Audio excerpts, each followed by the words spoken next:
Olá, está começando mais um episódio do Hat-Trick, o novo programa de esporte da TV Santa Maria. Meu nome é Pedro Pereira e eu tenho aqui do outro lado da mesa Antônio Oliveira. Olá Pedro, olá Lucas, olá para todo mundo que está nos assistindo. E Lucas Sena. E aí Pedro e aí, Antônio, sempre bom estar aqui mais uma semana com vocês. Nesta próxima quase uma hora de papo, Ademir Lima estará nos acompanhando na técnica. Você assiste aos episódios do Hat-Trick na TV Santa Maria, canal 19 da NET, e no nosso canal do YouTube, youtube.com/hattrickoficial. Esse é o mesmo endereço para o nosso Instagram e o nosso TikTok, é tudo @hattrickoficial. Como a gente já vem falando nos últimos episódios, a gente vai começar esse episódio relembrando que é muito importante nesse momento difícil que o Rio Grande do Sul vive, a gente contribuir da forma que a gente consegue. A gente vai divulgar aqui a SOS Enchentes, que é a maior campanha solidária do Rio Grande do Sul. Ela está sendo promovida pelo Instituto Vaquinha, pelo programa de rádio Pretinho Básico da Rede Atlântida e o humorista Gaúcho Badim. E outras tantas personalidades famosas do nosso estado e do país. A chave Pix é enchentes@vaquinha.com.br. Embora aqui em Santa Maria a chuva já não tenha sido tão forte, o resto do estado está todo ainda envolvido com tudo isso que aconteceu desde o fim de abril. Então, por favor, pessoal aí que está nos acompanhando, a gente já apoiou, vai continuar apoiando. Qualquer valor já vai ajudar bastante. Para o pessoal que nos acompanha de Santa Maria, o Centro Desportivo Municipal e a Igreja Santa Catarina estão abrigando pessoas que acabaram afetadas diretamente pelas enchentes. A gente quer destacar, inclusive, que tá chegando frio, a gente já consegue sentir aqui, já estão mais até vermelhinho. As pessoas precisam muito da doação de roupas, principalmente roupas de inverno, agasalhos, até cobertores e coisas desse sentido. Essas informações que eu passei vão estar na descrição também para quem está nos acompanhando no YouTube. Nesse episódio, a gente vai fazer diferente. A gente vai falar de toda a questão do futebol, de como as enchentes e as fortes chuvas estão afetando o futebol e a paralisação dos jogos, mas antes a gente vai começar pelo esporte local, pela divisão de acesso e pelo Inter de Santa Maria. O que vocês acham, guris? Pode ser? Perfeito. Pode ser. Então tá. Começando pela divisão de acesso, ela oficialmente está paralisada até o dia 25 de maio. O primeiro jogo, nesse retorno, digamos assim, está previsto para acontecer no dia 26, que é um domingo. Entretanto, segundo o Diário de Santa Maria, a Federação Gaúcha vai fazer uma reunião com os representantes dos 16 clubes da Série A2 no dia 23 para decidir o que acontece. Se a competição segue no dia 26 mesmo ou se vai ser necessário adiar novamente. Nenhum clube se posicionou oficialmente de forma pública até o momento, então eles devem aguardar essa reunião virtual para tratar disso. O que vocês acham dessa questão? Na opinião de vocês, qual que é a melhor situação? Eu acho que o melhor é mesmo esperar e ir conversando, porque a gente sabe que tem clubes que acabaram sendo afetados diretamente por isso. O próprio o estádio Presidente Vargas acabou afetado, mas já resolveram as questões de infraestrutura, mas a gente sabe que uma outra questão que envolve isso é a situação das rodovias e das estradas, é o deslocamento, não necessariamente o lugar para fazer os jogos. O que vocês acham? Eu acho que, no fim das contas, vai acontecer um adiamento novamente. Eu acho que é o mais provável, né? A gente tem visto aí alguns serviços, né? Acho que o mais famoso, o aeroporto de Porto Alegre, foi adiado, né, até o fim do mês de maio, que, enfim, a ideia era que até o fim do mês de maio não teriam voos. Agora a gente vê aí que talvez até setembro não tenham voos, né, no aeroporto de Salgado Filho. Eu acho que o futebol gaúcho vai ser afetado dessa forma também. Eu vendo de longe, assim, vejo que essa situação de prorrogar até o fim do mês de maio foi meio que uma medida de emergência. A gente precisa dar uma resposta, então até o fim de maio a gente fica assim. E agora, né, a federação trabalha com os clubes e talvez, eu imagino, né, que possa ser adiado mais um pouco. Principalmente por essa questão da estrada. Né, a divisão de acesso já é uma competição que não tem muito dinheiro, não tem um investimento muito alto. Então, tu afetar a isonomia da competição, e quando eu digo isso, eu quero dizer, por exemplo, um time tem condição de jogar contra o outro, mas daí na outra chave o outro não tem como viajar eu acho que eles não vão optar por isso, né? Até porque por essa questão de datas. Eu acho que eles vão tentar voltar quando todo mundo tiver condições. E aí isso depende muito dos clubes, né? A gente não viu muito posicionamento, né? O Inter de Santa Maria falou, né, através do Pedro de la Páscoa, que a rede elétrica do estádio foi muito afetada, né? O estádio foi alagado. Inclusive o Inter, apesar de uma condição financeira melhor que os outros, fez pedidos, né, para a federação para ajuda de custos, enfim. O Lajadense se manifestou também, né, dizendo que, enfim, a cidade toda foi afetada. Sim, o Ajadense, a Arena Alvio Azul fica no Vale do Taquari, que já tinha sido afetada em setembro muito fortemente e agora de novo. A Arena Alvio Azul até eu acho que não foi exatamente assim, um lugar muito afetado, né, mas serviu até de abrigo, de certa forma, mas o entorno sim, a cidade sim. Então assim, como é que alguém vai chegar em Lajeado, como é que a cidade de Lajeado vai ter clima para jogo? É complicado, né, e eu acho que isso tem que ser trabalhado dia a dia, enfim, com os clubes e eu não vejo sentido, assim, em não adiar mais um pouco, sabe? Eu acho que isso daí vai passar pela cabeça dos dirigentes e isso vai acontecer. Eu acho que vai passar e eu acho que tem que passar, né? Porque é muito improvável que, sem ser nesse final de semana, no próximo, a gente esteja vendo partidas da divisão de acesso, sendo que é praticamente impossível viajar pelas vias do estado hoje. A critério de comparação, essa semana, o Caxias, que não joga a divisão de acesso, tentou marcar um amistoso com o Glória de Vacaria em Vacaria. Mas não teve como chegar. Então o amistoso foi adiado, mas é só um dos muitos exemplos que a gente pode usar. Tem rodovias bloqueadas de Santa Maria região metropolitana, de região metropolitana para a Serra, e assim vai. Então, no momento, não tem a mínima condição, e isso se tratando apenas de logística. Eu acho que se tratando do emocional, do lado humano, do lado de reconstrução, que eu acho que tem que ser o foco agora. Eu não sei nem se o Lajadense, por exemplo, que eu acredito que seja uma das equipes que está com o entorno mais afetado, tenha condição psicológica para retornar nos próximos 2 meses, sabe? Porque o que aconteceu em Lajeado é cenário de guerra. É de caminhar na rua e não ter mais vida ali.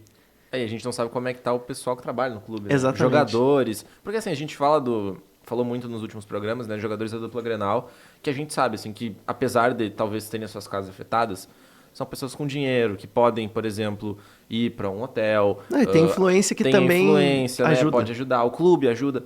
Agora, nos clubes do interior, além dos funcionários, do cozinheiro, do massagista, enfim, os jogadores também não têm essa condição financeira muito favorável. Então, a gente viu, por exemplo, no perfil do Lajadense, eles, né, compartilhando Pix de ajuda para atletas que foram afetados, tiveram essas casas afetadas. Então, a quantidade de gente que pode ter tido isso também, aqui em Santa Maria, né, o alojamento do Inter de Santa Maria foi alagado. Os jogadores tiveram que sair, o clube teve custos com o hotel. Então, assim, tem muita coisa que a gente não sabe que nem vai saber, né? E aí, como o Lucas falou, como é que a gente vai dizer para esses caras, assim, tipo, não, vocês vão voltar a jogar agora, mas a situação deles não está resolvida ainda, sabe? Então, além dessa parte da logística, além dessa parte humana que tem por trás do contexto todo, tem a parte humana dos atletas, dos funcionários e de quem gera esse futebol. Não, realmente, a gente fala, que nem você falou, a gente fala da dupla Grenal, mas até nessa questão de torcida.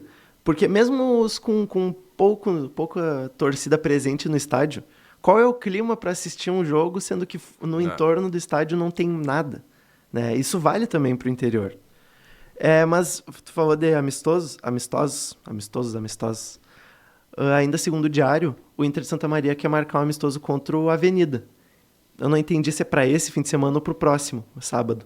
Mas o Avenida é outro, que está na Série D esse ano, acredito pela primeira vez na história, pelo que eu me recordo. E também está sem jogos, né? Todas as divisões nacionais foram adiadas. Mas vamos ver, né? Não sei muito também. É uma região muito afetada também. Né? Exato. Então... Eu não sei, eu não sei dizer como é que tá a situação da Série D, eu não tô da condição de fazer esses amistosos. Eu não tenho uma opinião formada. Porque o próprio Inter, eles têm que seguir trabalhando de alguma forma, né? Sim. Então, não sei, cara. Não sei se seria bom ou seria ruim. Eu acho assim, a partir do momento que tiver a possibilidade de ter futebol, no momento assim que as coisas estiverem minimamente resolvidas, eu acho que esses clubes precisam voltar a jogar, precisam voltar a atuar, enfim, a ganhar um certo ritmo. Agora, é evidente que o momento talvez não seja esse. Né? Eu entendo quando Inter de Santa Maria, quando a Avenida querem fazer amistoso, porque eles são reféns, de certa forma, da federação, do calendário. Ó, a competição vai voltar. Se vocês não agirem, vocês vão voltar atrás. Então, eles têm que agir. Mas, pensando no contexto total, talvez não seja o momento. Talvez não seja a melhor hora. Eu acompanho um pouco o raciocínio de vocês. Eu acho que assim que for possível, e não digo possível do lado logístico, digo possível do lado humano, o futebol tem que voltar, mas aí em formas de amistosos mesmo, tá ligado? Talvez não seja um problema o Inter SM chamar a Avenida para jogar aqui em Santa Maria ou o Inter SM ir a Santa Cruz. Eu vejo como problema a partir do momento que alguém vai sair afetado com isso, sabe?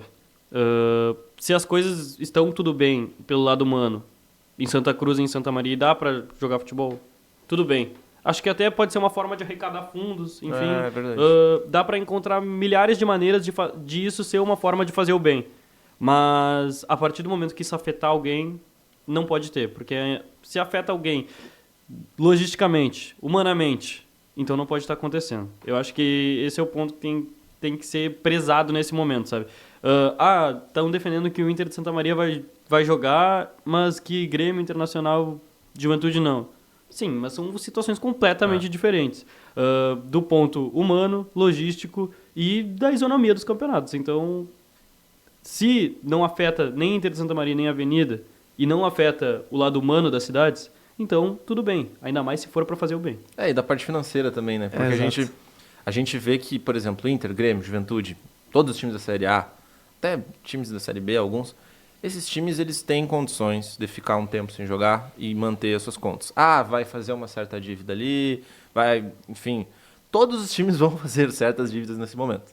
Mas os times da Série A vão ser os menos prejudicados, porque são times que têm milhões entrando, mensalmente, anualmente. Times da divisão de acesso não têm esse poderio financeiro. Então, ao mesmo tempo que esses times precisam pensar nos seus funcionários, nos seus atletas, no entorno, nas suas cidades, esses times precisam se manter também. Então tem esse dilema, né? Poxa, não tem como voltar, mas no momento que der para voltar, a gente tem que voltar.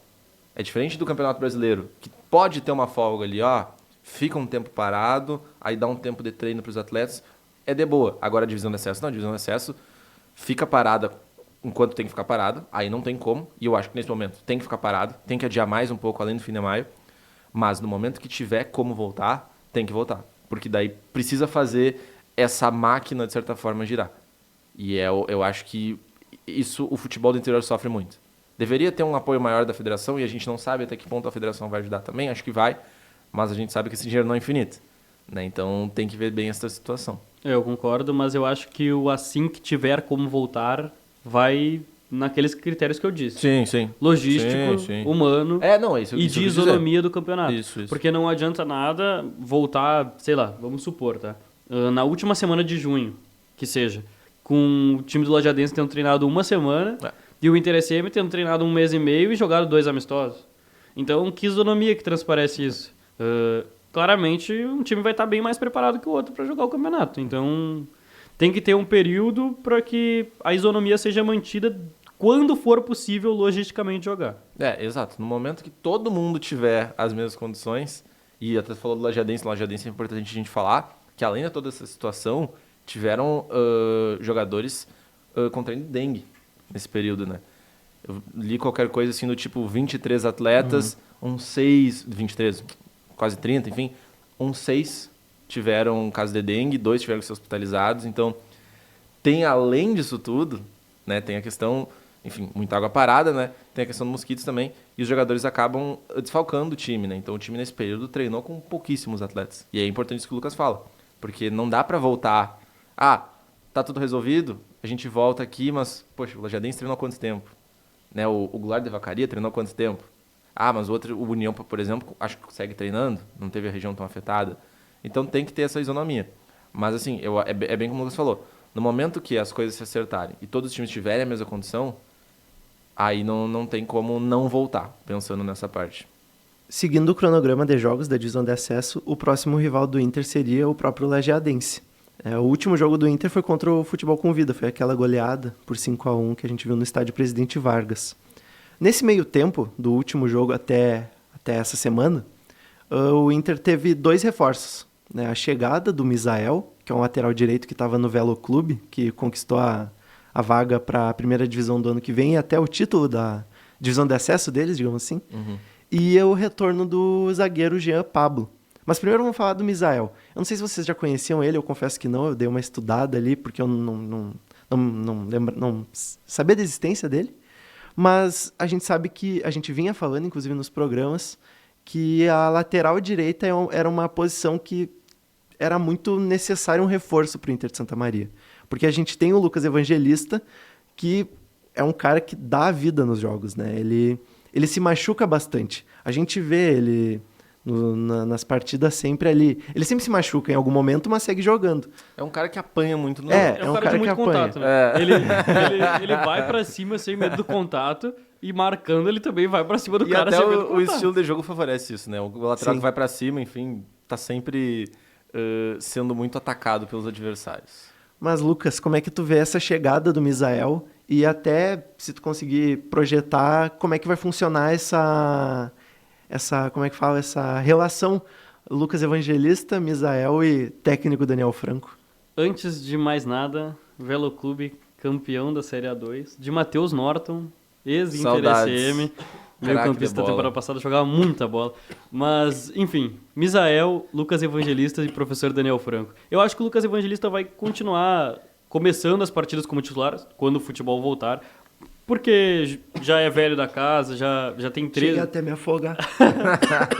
Desculpa. Já tem mais de 3 anos de Inter SM, deve continuar sendo o titular do time, mas é aquela coisa, a gente sempre vê o Lucas Evangelista, se não machucado, sentindo dores ou cansado até mesmo. E agora, com esse calendário que tende a apertar mais ainda, a gente vai ver a divisão de acesso acontecendo com menor intervalo de tempo, consequentemente, jogadores tendo que ser mais mesclados. Eu acho que o Misael vai entrar um pouco nessa rotação, mas eu acho que ainda o Lucas Evangelista vai ser a prioridade do Daniel Franco. Eu acho que se a gente não tivesse tido toda essa catástrofe, enfim, com as chuvas e o futebol tivesse seguido, o Lucas Evangelista seria, obviamente, titular, manteria a sequência, o Misael seria ali a segunda opção e aos poucos teria que conquistar esse espaço. Como a gente teve essa parada, eu não sei como que a gente pode esperar a volta, né? Eu sigo na linha do Lucas, eu acho que o Lucas Evangelista está um pouco à frente, por ter o tempo no clube, por já, enfim, o Daniel conhecer ele muito bem. Mas o Misael, que é um jogador assim que eu confesso que eu não acompanhava, mas olhando o currículo e pensando que é um lateral que foi titular do Velo Clube, que foi campeão da principal segunda divisão estadual do Brasil, que é a divisão paulista, né? Que é mais forte, inclusive, que muitos estaduais da primeira divisão. Se esse cara for titular do time que foi campeão, olha, ele tem grandes chances de tendo uma sequência, de assumir essa titularidade. Pode ser que não. Pode ser que o Lucas Evangelista domine a posição, até porque é um grande jogador também. E quando vai bem, o time vai bem. Mas o Misael, acho que ele não vem muito a passeio, não. Ele não vem para ser o reserva do Lucas. Ele vem para disputar a posição com o Lucas. E isso é muito bom. Porque a gente falava do Lucas Evangelista, dele precisar de um reserva, e era muito necessário, até porque a gente imaginava que o Arthur Cristo pudesse jogar na lateral, mas até pelo que o Márcio Nunes falou no passado, mas a gente não viu o Arthur jogando lá nessa temporada, então acho que isso não vai rolar. E quando chega o Misael, que é basicamente um jogador para disputar a posição e não para ser o reserva, isso anima, porque mostra que o time não está satisfeito, né? O time não está naquele comodismo, vamos trazer um jogador aqui para ser teu reserva. Não, esse cara vai vir aqui e ele tem condições totais de ser titular. E eu acho que vai ser isso.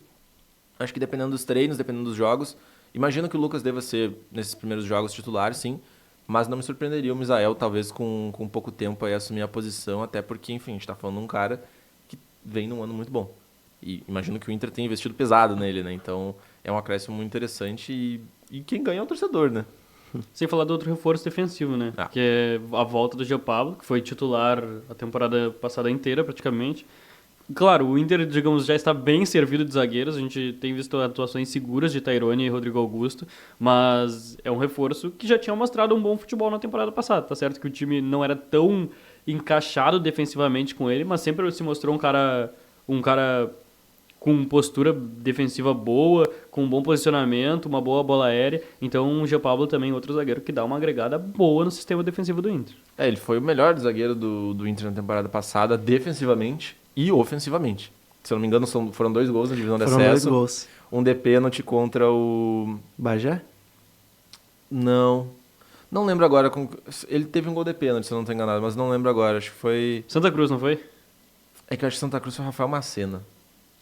Tá, Mas eu não, tá, mas enfim. eu não tô lembrando, mas Balançou a rede. ele teve um gol de pênalti. E ele teve um gol contra o Guarani de Bagé, naquele fatídico jogo da briga, né, do churrasco das torcidas antes Sim. e da briga dos times depois. Né? E aí ele faz aquele gol que naquele momento chegou até a dar uma esperança no torcedor, né? O Inter vai conseguir a vaga na próxima fase. E O Alan Christian acabou o sonho. o Alan Christian Que tá que do tá no nosso- Inter esse ano, deu aquele 360 na nossa frente. E aí o jogador do Guarani foi muito Bruninho. feliz com aquele Não, chutaço Bruninho. do meio da Não rua. lembro. E, enfim, mas é uma situação que a gente, enfim, vai ver no desenrolar a participação do Jean Pablo, mas é um grande jogador, cara. É muito, muito bom jogador mesmo. E tem uma história particular aí com o Lucas que todo jogo do Inter na temporada passada falava, né? Agora vocês vão ver o gol mágico do Jean Pablo no fim do jogo, que vai dar a vaga na próxima fase, Ele vai ainda salvar o acontecer, time. Ele ainda vai E acontecer. esse ano isso daí, se Deus quiser, vai acontecer. E o Jean Pablo ele volta para Santa Maria embalado de uma vaga na segunda divisão paulista do próximo ano, né? Ele estava no Grêmio Prudente e ele chegou na grande final, mas perdeu pro Votuporanguense por 1 gol de diferença no placar agregado. Tá, a gente tem Tairone, a gente tem Jean Pablo, a gente tem Hugo, O Rodrigo Augusto. Rodrigo Augusto, que estava sendo titular, E o Eduardo Noal, e o Eduardo Da Noal, base. que é da base. eu acho que são 5 zagueiros. É.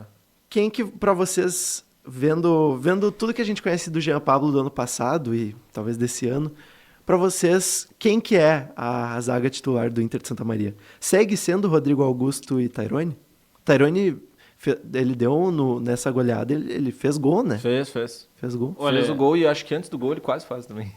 Eu acho que se não tivesse parado pro futebol for acompanhar o relator, Antônio, a gente manteria Tairone e Rodrigo Augusto, que no meu ver tem sido uma zaga muito segura com o Daniel Franco. E além de tudo, claro que o Jean Pablo também é um zagueiro alto, mas uma zaga alta que dá essa contenção em bola aérea que é muito importante na divisão de acesso, onde a gente não vê a bola rolando tanto. A gente sabe que em bola parada sai muito gol, em cruzamento sai muito gol, dá uma segurança a mais.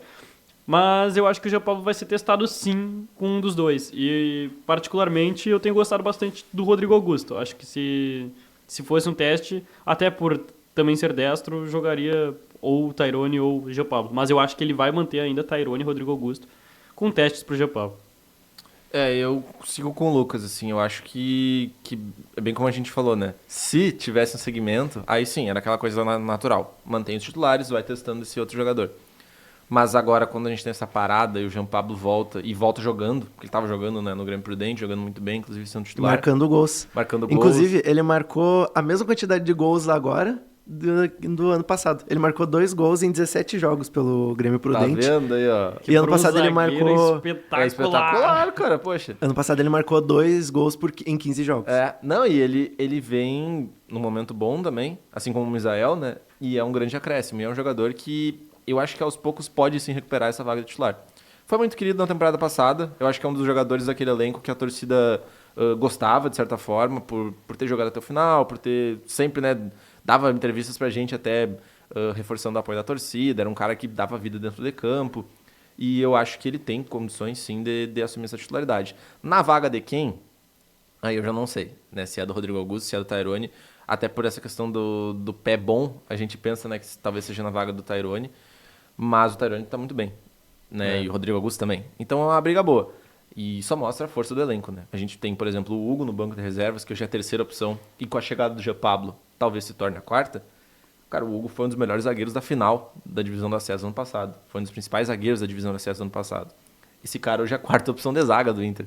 Então só reforça como esse time tem muito, assim, na questão do elenco, um elenco muito forte. E vale destacar que o Eduardo Noal tem seu valor também. Tem seu valor também. Mesmo sendo mais novo, tem toda essa questão, veio da base, ainda está crescendo, né, nessa carreira profissional, mas ele tem seu valor. O também. Eduardo Noal, que não sei até quanto a gente vai poder ver nessa temporada, né, mas É difícil, porque difícil porque é é o muita jogador da disputa. base, né, mas, cara, dos atletas da base que subiram, eu acho que ele é o único que foi relacionado em quase todos os jogos, acho que agora no Futebol Convida ele acabou não sendo, mas naquele período que todos os guris da base sentiram a parte física, isso foi até comentado com a gente, né, olha, os guris não estão sendo relacionados nesses primeiros jogos porque eles sentiram a parte física, o Eduardo não sentiu. Talvez o fato de ele ter treinado com o principal no ano passado tenha ajudado.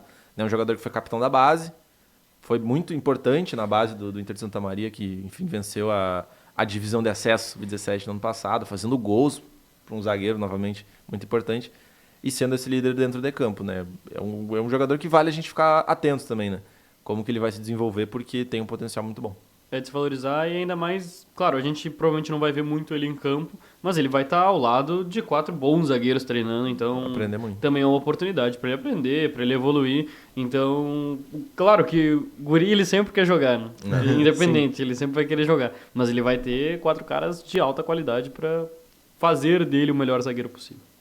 Bom, vamos acompanhar a evolução do guri da Baixada.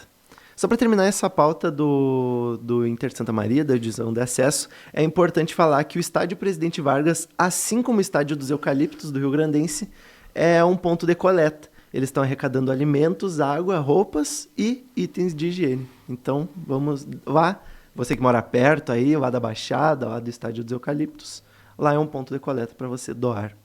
Vamos falar de convocação, vamos sair um pouco aqui do Rio Grande do Sul por um momento, para falar da Copa América. O que vocês acham? Podemos.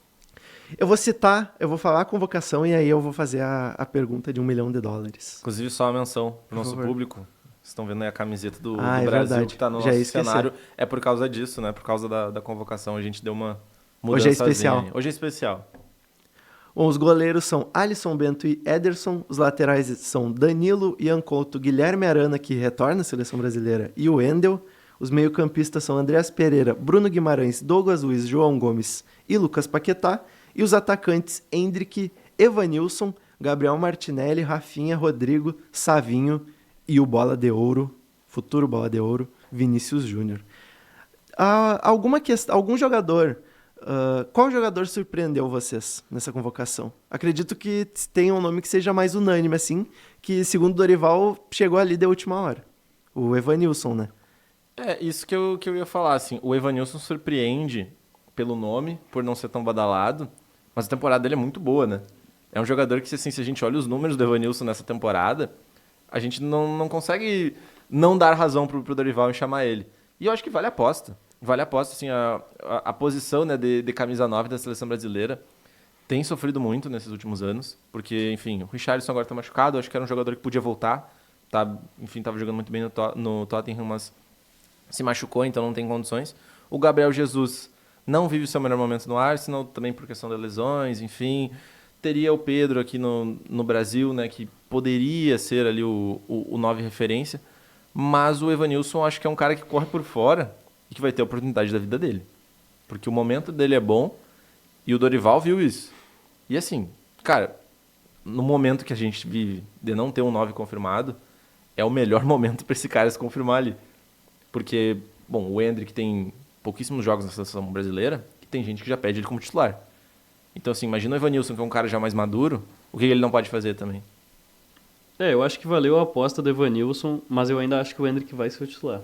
Eu não duvido também. Muito pelo que ele mostrou nos amistosos contra a Espanha e Inglaterra.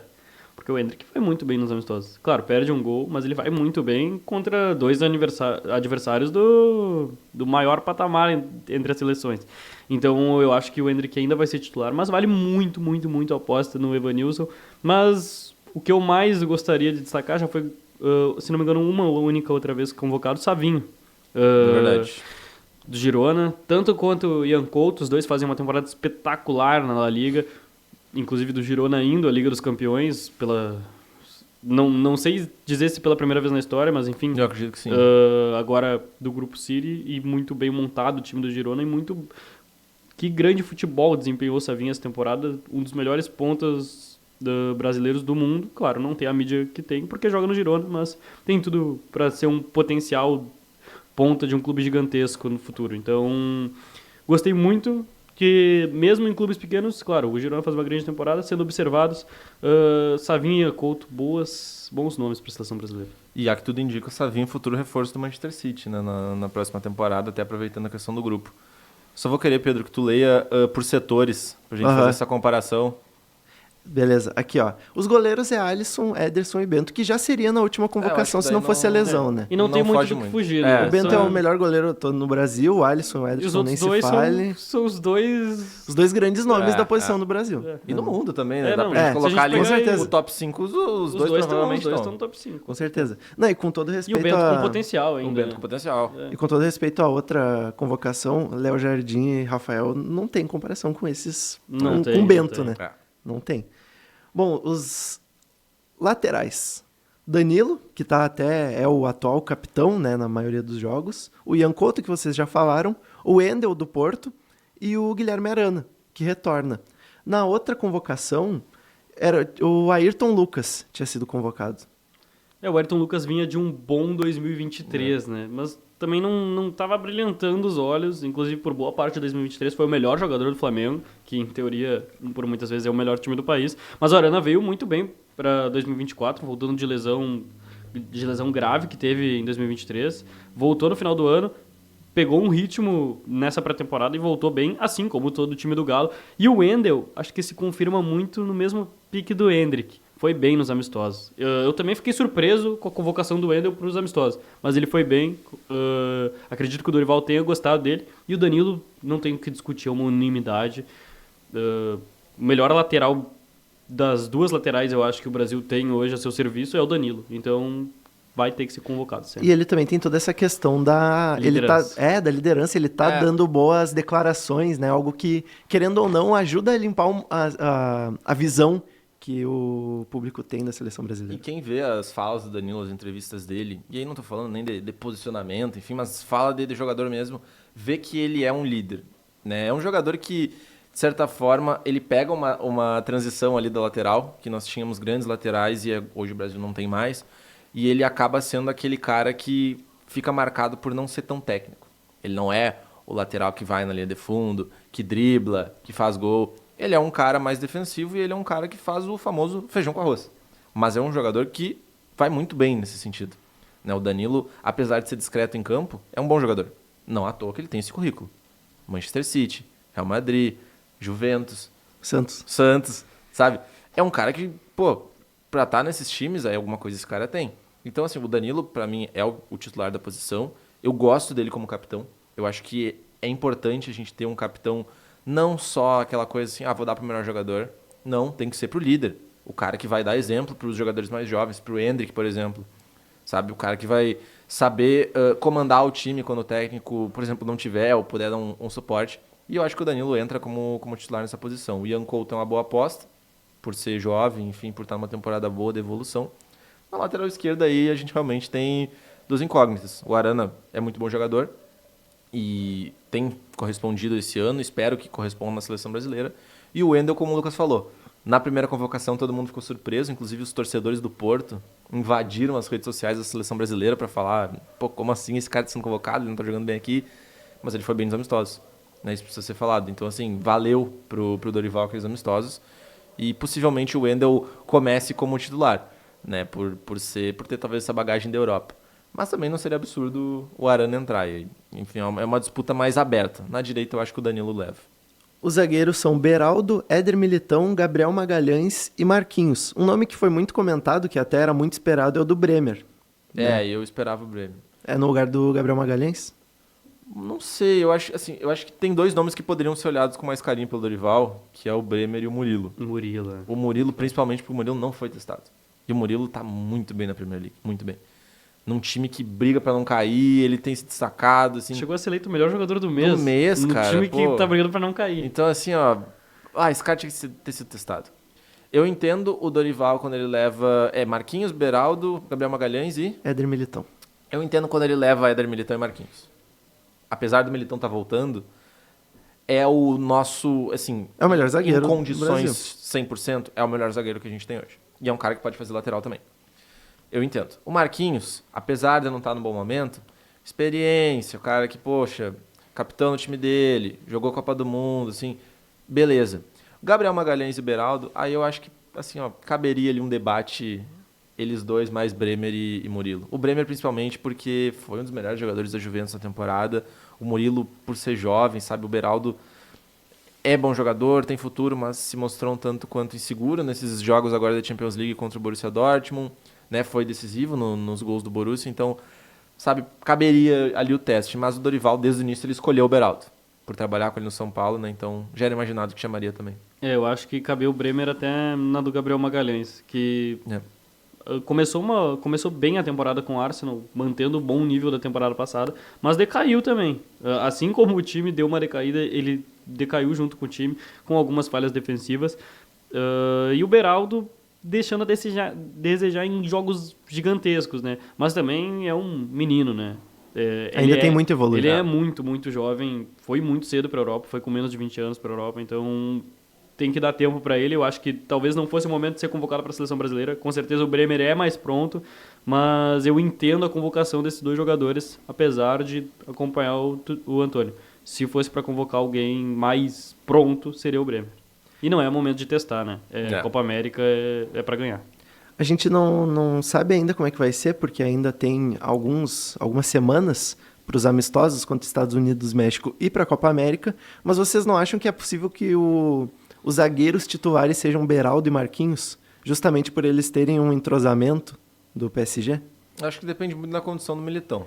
Exato. Depende muito da parte física do Militão, porque ele tá voltando agora, mas eu acho assim, se o Militão tiver apto para jogar... É ele mais um. É ele e Marquinhos, eu acho. Eu vejo assim. Mas se, caso disso, né, do Militão não estar 100% apto, aí sim, eu acho que é Beraldo e Marquinhos, até porque, como eu falei, o Dorival trabalhou com o Beraldo no São Paulo, é aquele caso assim do, poxa, o treinador que te projetou para o profissional, que te colocou ali, e ele conhece, assim, ele prefere. Militão 100% é titular absoluto. Melhor zagueiro brasileiro que a atividade hoje, então não tem muito para onde fugir. O Marquinhos, pela casca, também vai ser o titular. Com certeza é isso. Os meio-campistas são Andreas Pereira, Bruno Guimarães, Douglas Luiz, João Gomes e Lucas Paquetá. Pelo que eu vi uma matéria da ESPN que foi atrás da lista, né, com outros jogadores que poderiam ter sido convocados. E no meio-campo, um nome que foi cogitado pela comissão técnica da seleção foi o do Danilo, que jogou no Palmeiras, que agora está no Nottingham Forest. E aí? Eu gostei da convocação no meio-campo, sendo bem sincero. Claro, o Danilo é muito bom jogador, assim como tem outros bons jogadores que poderiam ser convocados, mas eu gostei da convocação. É uma mescla de jogadores que já estão com alguma casca de seleção brasileira, com jovens que têm se destacado. Bons nomes como o Douglas Luiz, que leva o Aston Villa pela terceira vez na história, a Liga dos Campeões. Tem Bruno Guimarães, Lucas Paquetá, João Gomes, que fez uma grande Premier League por um time não tão bom do Wolverhampton. Então é uma boa convocação. Eu acho que caberia alguns outros nomes, mas eu não tenho do que criticar. Eu acho que os nomes que o Dorival selecionou são muito capazes de fazer um ótimo meio-campo. Eu concordo com o Lucas. Eu acho que é meio que o que a gente tem hoje. Talvez as pessoas, né, não se contentem com talvez a falta de uma outra opção, por exemplo, o Lucas Paquetá ali, mas é o que a gente tem. E quanto ao Danilo, apesar de bom jogador, eu vejo, por exemplo, outros jogadores da posição dele melhores, né? E jogam no mesmo campeonato. Douglas Luiz, João Gomes também jogam na Premier League e são melhores que ele hoje. Não que tu consegue ver os embates diretos. Exato. A comparação tá ali, sabe? E eu acho que assim, o Danilo pode vir a se tornar esse jogador de seleção brasileira, sim, tem potencial. Mas hoje eu acho que esses jogadores estão à frente dele.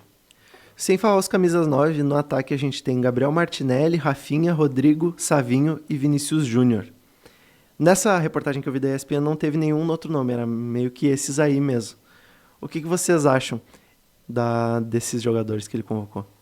Eu acho que também é o melhor que a gente... Eu concordo. Era o esperado.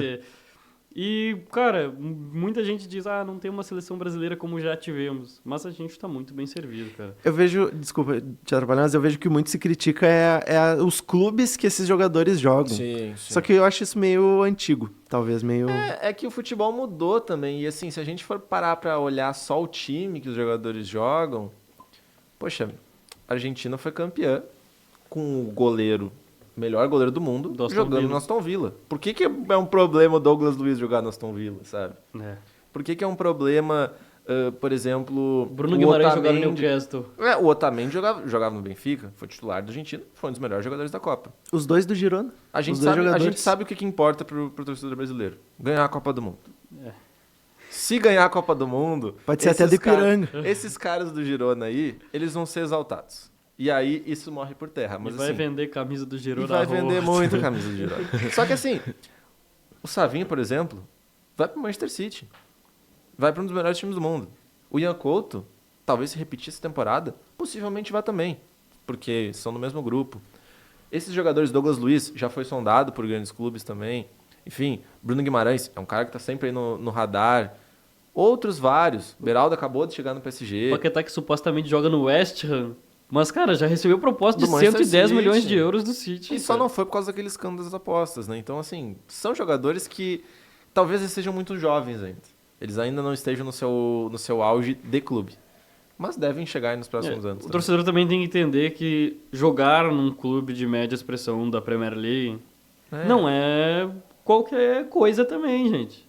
O cara ser o camisa 10 do West Ham não significa que ele é um perna de pau. E outra, se esses caras que jogam no Wolverhampton, no Crystal Palace, no Aston Villa, no West Ham, vêm pro Brasil, eu dou 5 jogos pra eles e já estão pedindo a seleção. Acabou o Campeonato Brasileiro. O melhor exemplo pra mim, eu acho que é o Hulk. O Hulk passou anos sendo criticado por jogar na China, por jogar no Zenit da Rússia, por jogar no Porto. O cara veio pro Brasil em um mês. Era todo mundo. O Hulk tem que ser o 9 da seleção. O Hulk tem que ser o 9. Não, ele tem que ser o 9, não sei o quê. Aqui é muito mais de boa pra esses jogadores que jogam na Europa jogar. Tem a questão do calendário que é complicado mesmo, mas questão de jogo eles deitam e rolam. Talento, visibilidade. Se tratando o Gabigol. Cara, o Gabigol não deu certo na Europa, gente. E ele foi o melhor 9. O Pedro. O Pedro. Ele foi o melhor 9 do país. Da América. Por anos consecutivos. O Bolazier jogou em Everton, Crystal Palace, times de segundo escalão da Premier League. Ele jogou 4 jogos no Brasil e encantou todo mundo, velho. É desse nível que a gente tá falando. Então E vindo de uma lesão. E com o quê? 36 anos. Então tu jogar no segundo escalão... Soares, pô. Não, pô, para lá. Não, errei. É que daí tu Não pega, precisava, tu né? pega no emocional dele. Não é... Não, tô brincando. Mas é verdade. Não, mas Mas não se compara. Não, é que o Soares não deu errado, né? Não, É verdade. Ele não foi, deu tava errado, mais é velho, é verdade. verdade. Mas esse é o ponto. Tu jogar no West Ham, no Wolverhampton, no Nottingham Forest, não é um problema, cara. Estamos falando do campeonato de mais alto nível de pontos corridos do planeta. Então, qualquer um desses caras que jogue no Brasil vai lhe terrorar. Pra vaga, né, disputada por Endrick e Evanilson, foram citados nomes como João Pedro, do Brighton, e Matheus Cunha.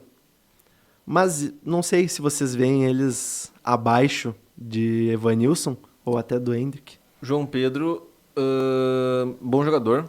Inclusive, acho que o melhor batedor de pênalti que o Brasil tem hoje.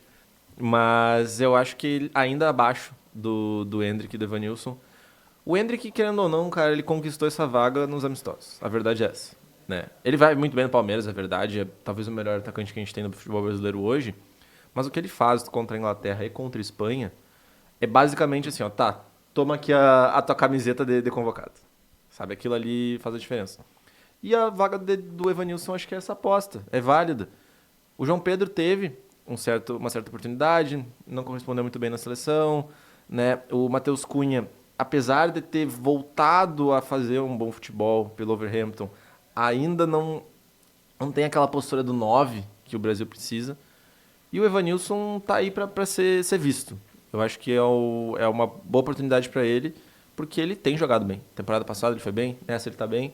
Por que não testar, sabe? Eu acho que vale, ainda mais que a gente tem, Vinícius Júnior e Rodrigo nas pontas e o ataque tá bem servido. Então a gente só precisa de alguém que coloque a bola pra dentro da rede. Eu concordo. Como eu disse antes, eu acho que o Endrick vai ser o titular e a gente vai viver uma geração inteira com o ataque do Real Madrid sendo o ataque da seleção brasileira. Que coisa boa. Mas eu gostei da aposta do Evanilson. A gente viu o João Pedro numa ascensão meteórica no começo da temporada europeia. Eram 17 jogos, 16 gols do João Pedro pelo Brighton. Mas, de fato, depois da convocação para a seleção brasileira, ele deu uma decaída no seu nível. E tudo bem também, fez uma grande temporada pelo Brighton, mas o momento do Evanilson hoje é melhor do que o do João Pedro. Então, eu acho que é válida a aposta, apesar do João Pedro também ser um bom nome. Eu acho que o Evanilson conseguiu ganhar essa vaga pelo momento. Os amistosos e a Copa América acontecem apenas em junho e até lá a gente vai voltar a falar sobre a seleção, sobre toda essa questão que envolve um pouquinho do futebol europeu, né? Acho que está na hora já da gente falar, então, sobre a CBF e até sobre a Conmebol. Até o momento dessa gravação, apenas 3 dos 20 clubes da Série A se pronunciaram publicamente contra a paralisação. São eles Palmeiras, Flamengo e São Paulo, né? Que eles fizeram aquele... Os anjinhos que se fizeram juntaram. aquela super proposta de solidariedade. Não, joga aqui em casa. Até o momento são só 3. Mas o presidente da CBF, Edinaldo Rodrigues, ele falou ao GE que ele vai acatar ao pedido dos clubes, né? Se os clubes quiserem paralisar o Brasileirão, vai ser paralisado. Só que ele não deixa claro se é a maioria, se é todo mundo. E também a gente sabe que, chegou a hora. Os 20 clubes querem. É ele que decide, né? Ele tá jogando para os clubes escolherem, mas no final a decisão é ele que assina. E ele também diz, uma outra coisa que é interessante, é que não vai haver, não está sendo considerada a possibilidade de uma proteção contra o rebaixamento para Inter, Grêmio e Juventude. Primeiro vamos falar sobre a CBF, depois a gente fala da Conmebol. Cara, e fora isso, né, que ele queria fazer uma reunião no final do mês. Isso é bizarro, cara. Isso é deboche. Isso é deboche pro que tá acontecendo. Pra começar, que o presidente da CBF... A gente teve os últimos presidentes da CBF marcados por corrupção. E eu não vou dizer aqui que o Edinaldo Rodrigues não vai ser marcado por isso, porque não posso prever o futuro. Vai que... Mas ele tá sendo muito marcado por ser um cara um tanto quanto desligado, né? Parece que ele não é o grande líder ali dentro. Tem sempre alguém pra mandar nele, ele não consegue tomar as decisões sozinho. Esse mandato dele até ficou marcado porque ele saiu uma época, né? Sim. Foi tirado do cargo, né? E aí entra essa questão dos times gaúchos. Cara, tem 20 times no campeonato. 17, incluindo o Atlético Goianiense e Atlético Paranaense, que deram aquelas declarações, mas que, de certa forma, acabaram sendo levados pelo posicionamento da Liga Forte União. E eu imaginei que isso fosse acontecer, porque dentro da Liga Forte União, o Inter, com o Alessandro Barcelos, e o Atlético Mineiro acabam sendo ali, não líderes, mas times influentes. Então é normal que os outros times apoiem a decisão do Inter, né? Então, já imaginava isso. Cara, 17 dos 20 clubes apoiaram. Alguém precisa dizer mais alguma coisa? Que o campeonato tem que ser parado?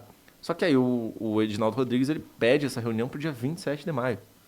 Isso é deboche, cara. Gente, de novo. Não existe isso. O campeonato, o que os times gaúchos pediram no primeiro momento é que o campeonato fosse paralisado até o fim de maio. Num primeiro momento. Não estou descartando depois, mas num primeiro momento era isso. Até o fim de maio. Beleza. O campeonato segue até o fim de maio. Vamos parar quando daí? Aí chega no fim de maio. Poxa. O Palmeiras vai ter jogado 11 rodadas. E vai estar lá Grêmio, Inter e Juventude jogando 4 ou 5, né? Se não me engano, Juventude é 4 e Inter ganha 5. Então, cara, sem cabimento. E isso se mostra, pelo menos na minha opinião, o Edinaldo omisso, sabe? Não é que querendo, sei lá, pôr a cruz nas costas da CBF. Mas ao mesmo tempo também. Mas tá, né? Mas o que acontece? O Edinaldo omisso diz assim, olha, eu não vou decretar nada. Vocês que se resolvam e se todo mundo concordar, eu assino o papel.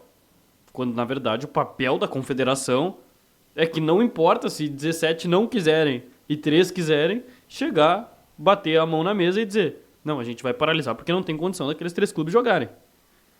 Só mostra o quão a CBF é omissa em relação a tudo que está acontecendo. Também é um descaso de não ser conhecedor, talvez, do que esteja acontecendo? Também. Mas eu acho que é mais omissão do que querer não ver o que está acontecendo. E falta a liderança dele, sabe? Por que ele precisa que Palmeiras, Flamengo e São Paulo, que são clubes influentes, tomem essa decisão por ele? Por que ele não pode contrariar esses clubes? Sabe qual que é o problema? Eu vi uma fala muito, muito interessante do Lucas Colar, numa live que ele estava fazendo com o Alexandre Ernest e com o Lucas Dias, os 3 setoristas do Inter, que ele previu o futuro. E eu não duvido que isso aconteça. O que ele fala ali? Por favor. Chega no fim do mês a reunião, 27 de maio, né? Os clubes vão discutir. Vamos paralisar o Campeonato Brasileiro? Aí, possivelmente, o presidente do Flamengo vai levantar a mão e falar o seguinte: O que vocês acham de na Copa América a gente paralisar, não ter os jogos dos times ali e só os gaúchos jogam na Copa América?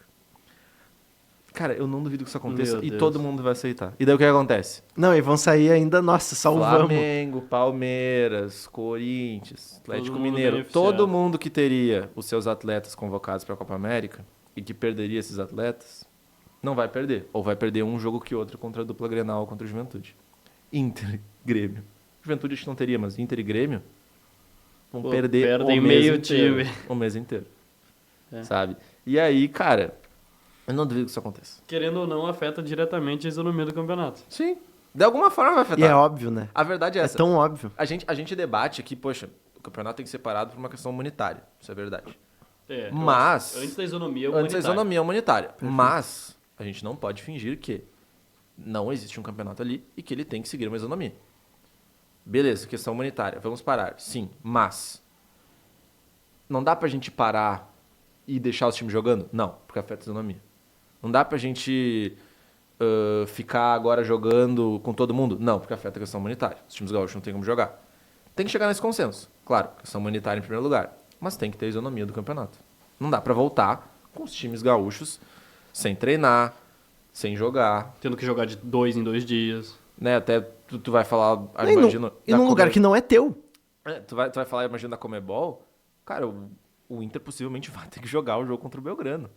Aonde? O Grêmio também. Não sei. É as mesmas datas, inclusive, se não me engano, pra Grêmio É. e Inter. É 4 e 8 e de 8 junho. de junho. É. Não sei... o primeiro do Inter é em casa. Contra o Belgrano, Em sim. casa, supostamente. Sim. Contra o Tomayapo é fora, né? Só que eu não sei qual é a logística que vão fazer, Por se exemplo, vai ser possível. por exemplo, dia 4 de junho, em teoria, o Grêmio tem que estar no Chile. É. Pra jogar contra o Chile. E não, e vale lembrar, isso, claro, dizendo que a Comebol não adiou ainda o jogo que é dia 29. É. E Do tá Grêmio. pressionando o Grêmio, assim, ó. Porque, supostamente, o Grêmio entra em campo contra o Estudiantes, contra o The Strongest, perdão, dia 29. Agora, 29 de maio, Em casa. em casa. Gente, tem água no gramado da Arena do Grêmio até hoje. O bairro, o Maitá, ao redor, não tem condição de viver ali. E a Comebol tá pressionando o Grêmio para que jogue dia 29 de maio. Hoje é 15. Daqui a exatos 2 semanas, nesse mesmo lugar. A água baixou, inclusive a gente já pode ver até os danos, né? A água baixou na região do estádio Beira-Rio, a Avenida Padre Cacique estava até liberada no começo dessa semana. Não sei qual é a situação de agora, porque ontem o lago Guaíba subiu de novo, então não sei qual que é a situação, mas a gente viu a devastação que foi o gramado do estádio Beira-Rio. Claro, e agora saindo um pouco do lado humanitário e falando do dano dos clubes, cara, o gramado do estádio Beira-Rio é algo que se leva 2 a 3 meses para recuperar. Até a informação trazida pelo Alexandre Ernest, o Inter estima 35 milhões de prejuízo Pois é. em estrutura. E a gente tá falando do gramado, porque a gente olha, tudo muito belo, né? Mas o gramado é a parte alta do estádio. Caso alguém já tenha feito um tour no estádio, o vestiário é subterrâneo. Os entornos, os acessos do estádio são subterrâneos. Loja, secretaria, sala de imprensa. Tudo, exceto onde fica o público, é subterrâneo. Então, tudo isso inundado. Tudo isso de prejuízo. Não tem... Claro, Comebol, CBF, vamos fazer com que esse time jogue. Mas estão dando um prazo minúsculo para quem sofreu um prejuízo financeiro, logístico, humanitário, que não tem dimensão. Não tem data que possa ser traçada para que esses clubes voltem da forma que estão hoje. Verdade. As exigências da Comebol para que o Grêmio e o Inter mandem uma partida, né? Não só ele, como qualquer clube, é que o estádio tenha pelo menos 10 mil lugares e seja localizado a pelo menos 150 quilômetros de um aeroporto internacional. Segundo a GZH, o Grêmio deve mandar os jogos na Bragança Paulista, né, no estádio do Red Bull Bragantino, e treinar no CT do time que fica na cidade de Atibaia.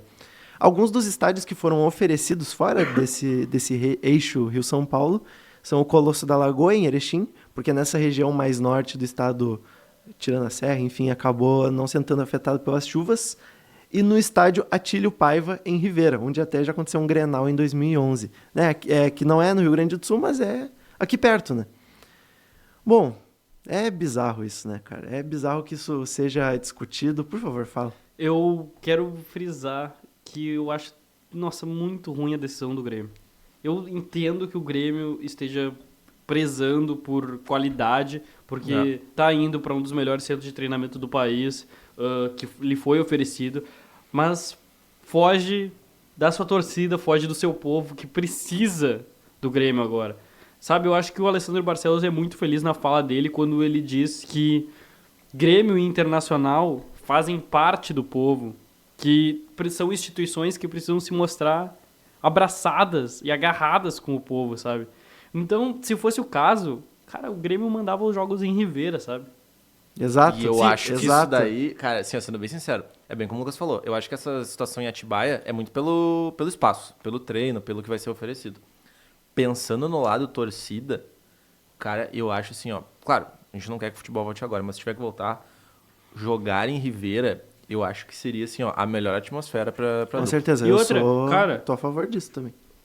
Olha só, jogar em Rivera, óbvio, eu acredito que pro torcedor seja o melhor, mas até é uma forma de vingança É, pra quem é verdade. cobra essa logística, que seja feito isso pra Grêmio Internacional. Grêmio Internacional já jogaram em Rivera, como citou o Pedro, mas pra quem cobra tanto, Confederação Brasileira de Futebol, Comebol, que cobra que esses times joguem. Cara, o aeroporto mais próximo internacional é o de Montevidéu, e ainda assim são umas longas 4 horas de ônibus até Rivera. Então, cara, se querem tanto que jogue, mano, mas que o Grêmio jogue em Rivera, o Inter joga em Rivera, são 25, 30 mil pessoas que cabem Não sei. no sei Atílio também. Paiva. Se não me engano, é nessa faixa de 25 a 30 mil pessoas.